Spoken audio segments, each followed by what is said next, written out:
Viewers আসসালামু আলাইকুম, আশা করি সবাই ভালো আছেন। তো বন্ধুরা বরাবর তো আরেকটি ভিডিও নিয়ে হাজির হলাম। তো বন্ধুরা আপনারা যারা আইটেল মোবাইল ইউজ করেন, আপনাদের আইটেল মোবাইলে কিভাবে আপনার নেভিগেশন বাটন অ্যাড করবেন। প্রত্যেকটি অ্যান্ড্রয়েড মোবাইলে দেখতে পারবেন এখানে নিচে ব্যাক বাটন থাকে। যদি আপনারা আইটেল মোবাইলে এখানে যদি ব্যাক বাটন না থাকে তাহলে আপনারা চাইলে এটা অ্যাড করতে পারবেন। কোন এক সময় হয়তো আপনি কোনো সাইটে প্রবেশ করছেন, করার পর আপনি কি করতেন, ব্যাক হতে চান, সেই ক্ষেত্রে যদি নেভিগেশন বাটন বা ব্যাক বাটন না থাকে তাহলে আপনারা কিভাবে ব্যাক হবেন।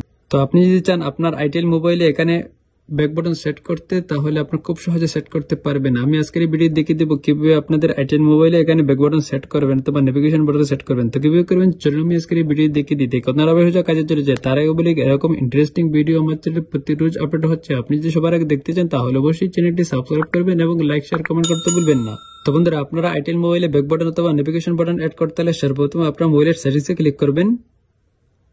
তারপর একটু নিচে আসবেন, একবারে নিচে আসবেন, আসার পর এখান থেকে আপনারা দেখতে পাচ্ছেন সিস্টেম, এখানে আপনারা ক্লিক করবেন। এখানে আসার পর এখান থেকে দেখতে পাচ্ছেন 3 নম্বরে একটা অপশন শো করছে সিস্টেম নেভিগেশন, এখানে আপনারা ক্লিক করবেন। তারপর এখান থেকে দেখতে পাচ্ছেন দুইটা অপশন শো করছে। 2 নম্বরে দেখতে পাচ্ছেন একটা অপশন শো করছে 3 বাটন নেভিগেশন, তার পাশে দেখতে পাচ্ছেন ছোট্ট একটি আইকন শো করছে, এটিতে আপনারা সিলেক্ট করে নেবেন এভাবে। তারপর সঙ্গে সঙ্গে দেখতে পারবেন সিলেক্ট করার পর এখান থেকে দেখতে পাচ্ছেন নেভিগেশনের বাটন শো করছে, আপনার যে ব্যাক বাটন শো করছে এখান থেকে নিচে দেখতে পাচ্ছেন। এখন যদি আপনি ব্যাক হতে চান তাহলে আপনার এটাতে শুধু ক্লিক করবেন, অটোমেটিক ব্যাক হয়ে যাবে। এখান থেকে আপনারা দেখতে পাচ্ছেন অটোমেটিক ব্যাক হয়ে যাবে।